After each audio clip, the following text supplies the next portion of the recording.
everybody, Jason Cutter here. Welcome to another special guest series here on the Authentic Persuasion Show. As in this season 7, it is all about professional sales education, sales educators, program directors. My mission in general is to help fill the world with over 1 million authentic persuaders. And the tagline for the show is to be a guide for helping sales professionals and teams close more sales and make more money. So here we are at the intersection of that and from a professional sales perspective, a sales education perspective. So I'm super excited because today I've got my new friend, Barry Erickson from the University of Washington. Barry has over 32 years of experience in sales management, executive leadership for Fortune 500 companies, and he's taken that and is now applying that to the UW's business school. He joined as the director of the professional sales program and now focuses 100% on teaching and developing the next generation of sales professionals. Barry, welcome to the Authentic Persuasion Show. Wow. Thanks, Jason. Happy to be here. I'm humbled. I hope I can live up to that introduction. Appreciate having me on. You will, because I have spent just enough time with you to know that you will. And for the audience, just so they know a little background, why I say my new friend, because when you're having a podcast like this, you reach out to people and then you have, let's say, a meet and greet and we chat.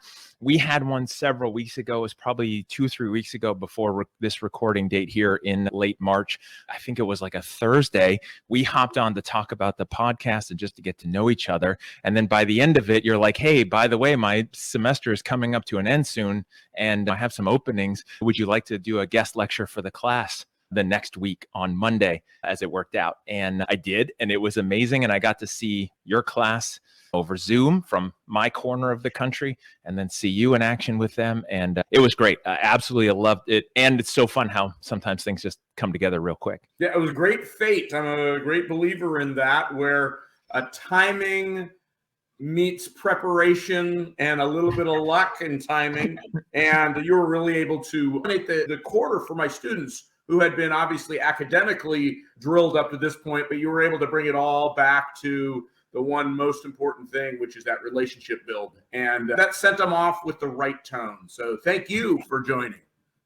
Of course. It's my pleasure. Absolutely fun when I found out about this whole world of professional sales education programs at colleges and universities, which has now led to this point in the podcast and the focus. Turning it to you, because this is all about you, and I just love how our relationship started, and it's just off to the races. So like I said in the beginning, you come at this with over 30 years of sales leadership, executive leadership, Fortune 500 companies.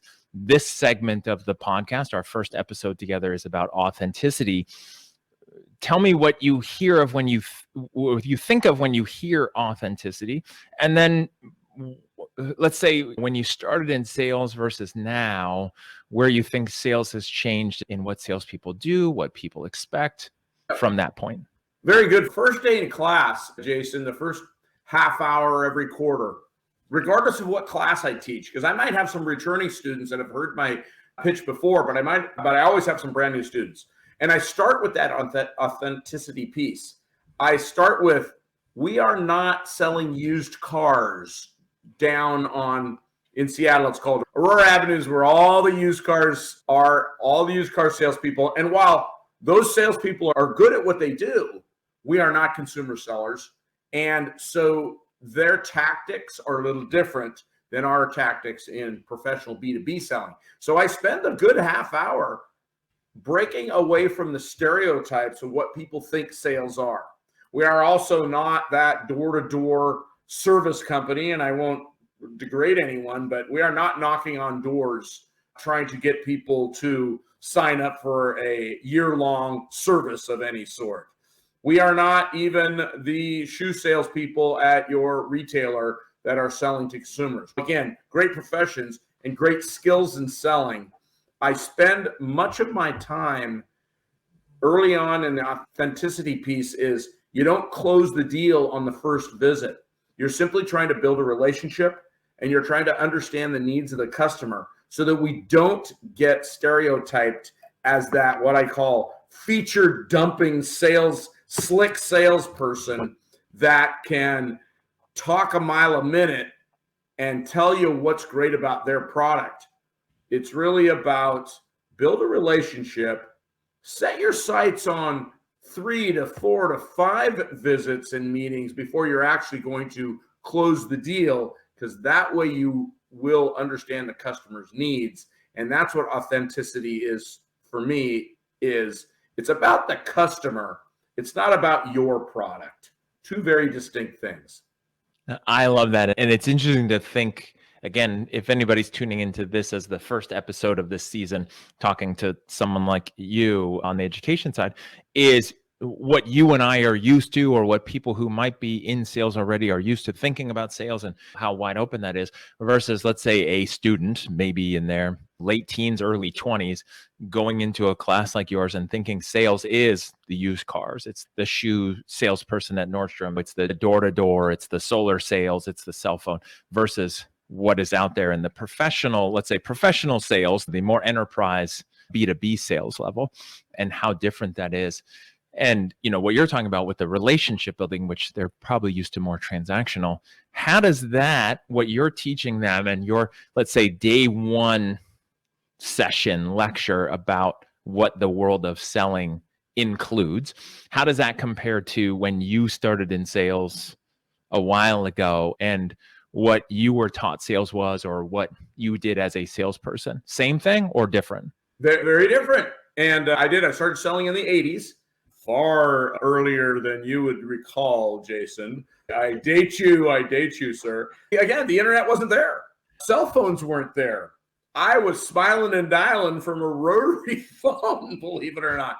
I might have gotten to the touch button phone soon, but it was more of a feature presentation role than it certainly is today, because I couldn't send my customers to the website. Couldn't send my customers any advanced material unless I mailed it and snail mailed it on hard copy paper.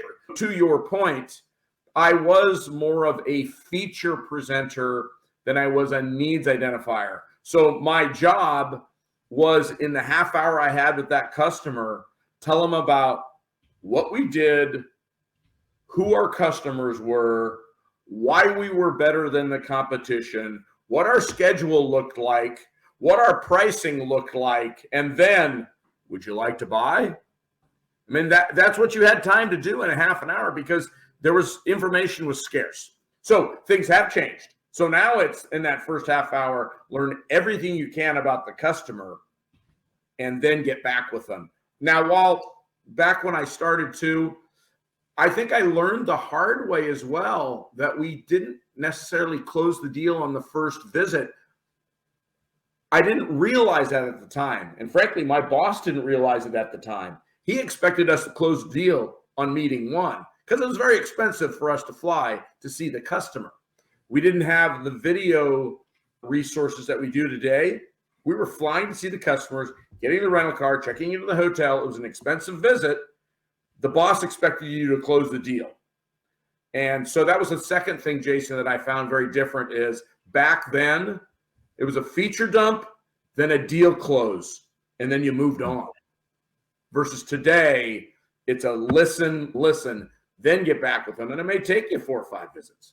And going back to the students that you have now, when you share that with them, especially your stories of how it used to be and also what their thinking sales is, how do they take that? How are they receptive to that? Do they understand it? Are they eager and excited about that, your current version of sales versus, let's say, the pre-internet sales? You know what I've learned, Jason? I've been doing this now for 6 years, sold for 32 years, teaching for 6. And what I've learned, one of the key things I've learned from an effectiveness standpoint, is humility and self-deprecation.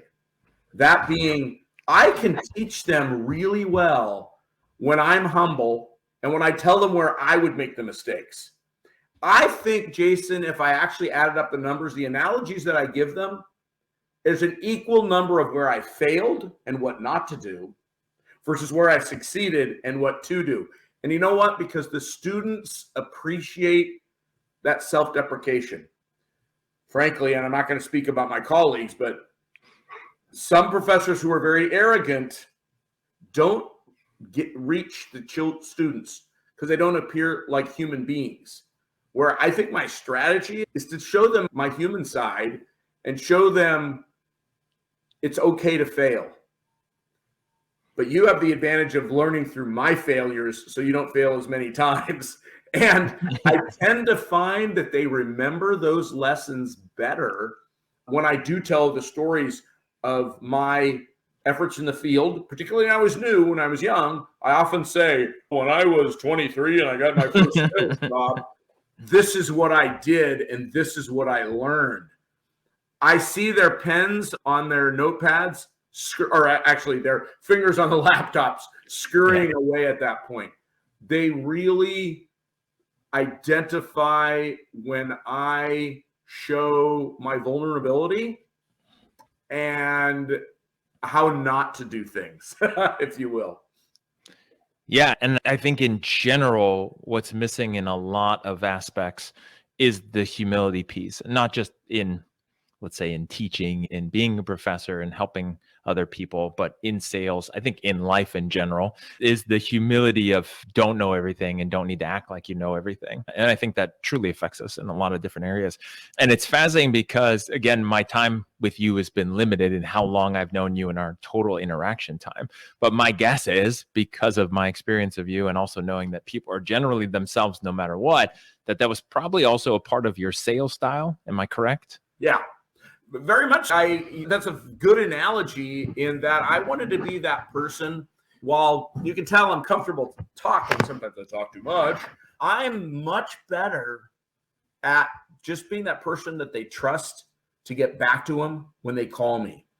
I wanted to be that person from a humility standpoint that say, you can call me on the weekends. You can call me late on a Friday. I'm at your service. And my time isn't so sacred that I'm not willing to pick up the phone.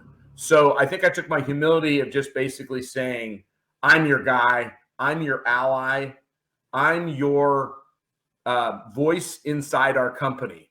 And often we salespeople maybe come across a little too arrogant sometimes, where I really think that we can earn trust with that customer for being their voice inside the company. And as I have told my students, and I'll finish this thought, as I've told my students, selling outside the company is a given. But what we don't realize is we sell inside the company just as much to be the ally and to be the power and to be the voice of the customer. Because as I told you, Jason, when we ask the customer what they want, we usually don't have the perfect color, the perfect number of ounces, the perfect configuration, the perfect packaging, the perfect shipping.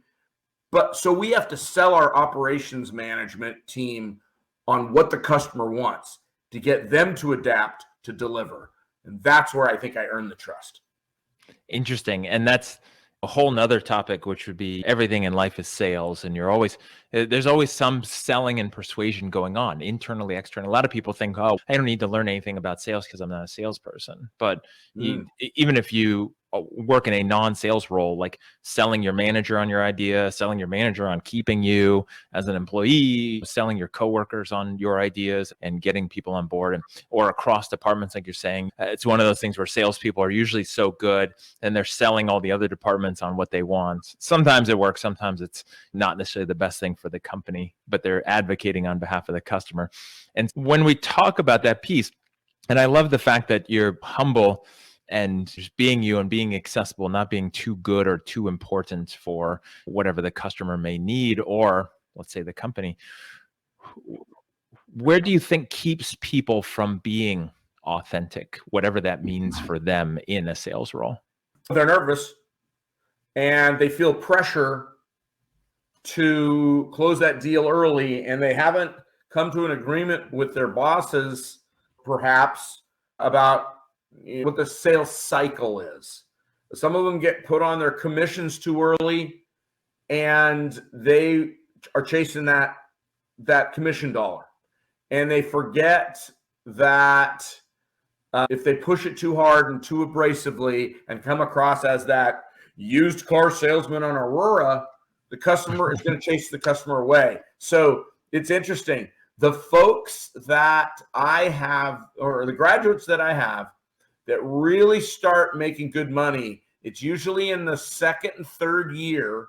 Those that make money the first year don't sustain it as long as those that have learned to develop those relationships first and making money not today, but tomorrow. So my answer to your question is, I think we let the commissions actually distract us from truly closing the deal because we're pushing too hard to get that commission. And we're thinking about that commission all the time instead of allowing the order to come in. And at least in my experience, my best commissions were when I had landed that customer 2 to 3 to 4 years ago, and they kept coming back. And even though most businesses pay higher commissions for that first sale, I was making great money in that second to third to fourth sale, even if the commission rate was a little bit lower, if that makes sense. It's a fascinating perspective that I wouldn't necessarily think about, where authenticity of why people aren't more of themselves or bringing more of themselves. Like you said, the humility and the deprecation and the humor and the stories and the stuff that you do, why people wouldn't do that. And it's the commission. And it's always a tough balance. It's so hard with sales generally being about making as much money as you want and are able, because it's open-ended, right? It's not a salary and you work and then that's it. It's here's this potential. And so it's about that. And then people get into it and they just see the dollar signs and they're thinking short-term and not long-term, versus what you're saying, which is the relationships, the long-term, the year after year, whether it's renewals or additional stuff with the same clients or a sale that takes several years to build a relationship to get to that point. It's also interesting to hear you talk about where people who go into sales and they do really well their first year, more than their cohort, let's say, how they don't sustain it because they're probably just going for the quick sales and trying to get as much as they can or say whatever it takes, and then it all falls apart. The folks that I know, they're actually, I'll just say some of my personal suppliers, if you will, my mortgage lender, my wealth management, if you will, those folks tell me too, early on, I was just trying to build relationships and trying to build trust. And I really started to make good money 5-6 years in when it was all referrals. I cold called for the first 2 years without the goal of trying to close the deal. I was cold calling just to let people know I was in the business. And if they ever needed my help, I'd return their phone call. And my mortgage guy and my wealth management gal return my phone calls like that. And that is why I refer them to all my friends. And back to your point, the most successful and the most wealthy people that I know in this field have learned that it's all about referrals because you treat everybody the same way. It's funny, Jason, they're the happiest. I don't want to say mellow. I mean, I don't want to stereotype them, but they can have that mellow personality and people trust that. So I often tell my students, you don't have to be like Barry Erickson with this extroverted type A personality to do great sales. You just need to be trustworthy and you just need to return those phone calls. I bring my mortgage lender and my wealth manager into class and they give that lesson about referrals and it makes sense to the students. I love it. And that's obviously anyone who knows me and any of my content focuses on that there's not one way to be a salesperson, right? It's not about the extrovert, charismatic, over the top person or that intensity or whatever that might be. It's about you being you, but also being effective, right? That's the part that matters. But I love that. I think that long-term approach, but here's the challenge, right? And this is the question I have for you, because we know that part of the success of a program like yours is helping students get confidence in sales before they even step foot in an organization that's selling, right? Because the hardest part of sales is getting enough confidence where you can trust yourself and the process and the product so you can actually do it and be authentic instead of the fake it till you make it mode, which is where you usually have to start. Right. Challenge, though, is if you're wanting people to play the long game, build relationships, potentially referrals, or just not try to strangle every single conversation, how does somebody get the confidence to be authentic until it becomes time to get the deals flowing? 3 things I might say. First of all, we try to teach them that it's not personal. So many people flush out of sales because they just take that no personally. My ego can't take it, or my fragility, is that the right word? Fragility can't take it. So we teach them it's not personal. It has nothing to do with you. No one's ever going to hold you accountable for your product. So don't take it personally, number 1. Number 2, it is a numbers game. It is a numbers game, which meaning most people are going to say no. Just know that. The best salespeople in the world, they're going to hear no more than they're going to hear yes. So don't give up after the 4th no in a row, or even the 10th no in a row, because all of us in sales, and there's millions of us around the world, still succeed by only hitting 10% or 5% or 2%. So they do understand that piece as well, definitely. And the third one, Jason, is again, that first call, you're really just trying to make sure that they know who you are and what you do. And you're not going to close that deal on the first call. You're probably not going to close it on the second call. But I've told many a story about the customer that called me because their number 1 supplier fell short or couldn't take their business. And I was just somebody who was there that they knew would pick up the phone when they called. Make that call without the pressure of feeling that you have to close the deal. Just make yourself known to the customer. So those 3 things maybe help them. Now, you and I also, hey, I'm not going to certainly lie. Some of them don't make it. Some of them don't get there because they tend to take it personally, A, and B, they just can't take no every day. They just finally can't get to the point, like my mortgage lender and my wealth manager, where it's all referrals. They don't get to that point. Yeah, it takes a long time, and you have to be able to persist, and you've got to get through potentially a lot of hungry winters until the farm is really up to speed, and then you've got enough crops. I do tell a story of a friend of mine. I won't name him, but a friend of mine got into the commercial real estate buildings in 2008. Can you imagine? And I asked him, I said, why did you do that? He said, because I knew and thought so many brokers would be falling out of the business that if I could hang in there until the market came back 2.5 years later, 3 years later, I'd be the guy. And sure enough, he got his first deal, Jason, 2.5 years after he started, because he was willing to put in that time, and he let everybody know who he was, that he was there. He was working for a reputable firm. But talk about a guy who had great long-term view and great patience. And he said, I got up every day and I made that phone call, even though I knew I wasn't going to get business.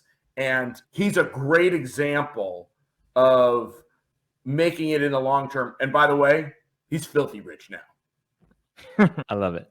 Regarding authenticity, what do you think from the buyer's perspective they're looking for, in addition to what you've covered already from the relationship side and long-term, not necessarily being sold on the first call, but what do you think buyers are looking for from a salesperson? Yeah, this sounds so trite and so fundamental and almost to the edge of corny, but it is so true, which is they want to hear the truth and they want to hear it early. It's that old, tell your mom and your dad that you made a mistake early and don't let them find out about it later. And I think from an authenticity standpoint, we all have so much trouble telling the truth and laying it out there early. That's what I think customers are looking for. They're looking for a partner who will be truthful with them. Sounds like an elementary thing to say, but I guess that's just where my belief comes in. And I see it in my students, Jason. I tell you, those students, they don't want to tell me that they need an extension on their assignment until the night before or the morning that it's due. And I beg of them, guys, I'm so easy to get along with. If you tell me early that you're falling behind, I'll give you a break. But if you're telling me the morning that the assignment is due or the proposal is due, You're not getting that break from me. I see that every day, Jason, and I believe it more and more. And I feel my job is to convince the students that we in life just want to know the truth, and we want to know it early. Yeah, I think when it comes to sales, that's extra valuable because the world in general doesn't necessarily trust salespeople or knows that salesperson has their own incentive for why they want to make the sale. And so there's already some level of distrust or wall that goes up when dealing with the salesperson, right? Some people, they have no barrier. Some people, they really need the help. So there's nothing in the way of just listening to that salesperson. Other people, just complete distrust. And so they're expecting that salesperson to only show the highlights and not talk about any of the trade-offs, which every product or service has trade-offs, has negatives. Nothing is perfect. Like they say, good, fast, and cheap, 2 out of 3, but not all 3. There's no perfect product. So salespeople who only talk about the perfect solution they have are lying by avoiding the full story. And so when you do that, when you share everything or you talk about the truth and you explain it, people will realize that you're different and trust you, which then leads to a much different relationship. All right, so let's end there. Otherwise, this will be 1 hour-and-a-half long episode instead of 3 episodes. For people who want to connect with you in the same way that I did, most people who know me know that I do a lot of stuff on LinkedIn, which I think is just fun. They can find you on there. The links will be in the show notes, but they can find you, Barry Erickson, on LinkedIn. Also, and I'll put the link in the show note, people can Google it, which is the Foster School of Business at University of Washington and the sales program there. But again, I'll have the link in there. Barry, thank you for being here on part 1. Thank you for sharing your experience and your ideas and what you're doing with the students, especially on authenticity. And I can't wait for us to jump into the persuasion piece next. My pleasure. And just to close out, I authentically love selling. Most people, it might make them cringe, but I love cold calling, if you can believe it. So I appreciate being here. I love it. And I'm excited to talk about the process and the sales side in the persuasion piece and what you do with that authenticity and excitement. And for everyone tuning in, thank you for being here and being a part of this journey. Again, my goal is to help shift the world of sales from something that's seen as dirty and gross, or people just assume is transactional and done by people who are just trying to sell and don't really care what happens, to make it something where people realize the whole world of sales and the value of salespeople when it's done correctly with the right intentions. And so by you being here, I appreciate that, because hopefully this is shifting you or reinforcing what you're doing so you can just do more of it, so we can help fill the world with authentic persuaders, which I appreciate. Until next time, we'll catch you on the next episode, and thank you for helping fill the world with authentic persuaders.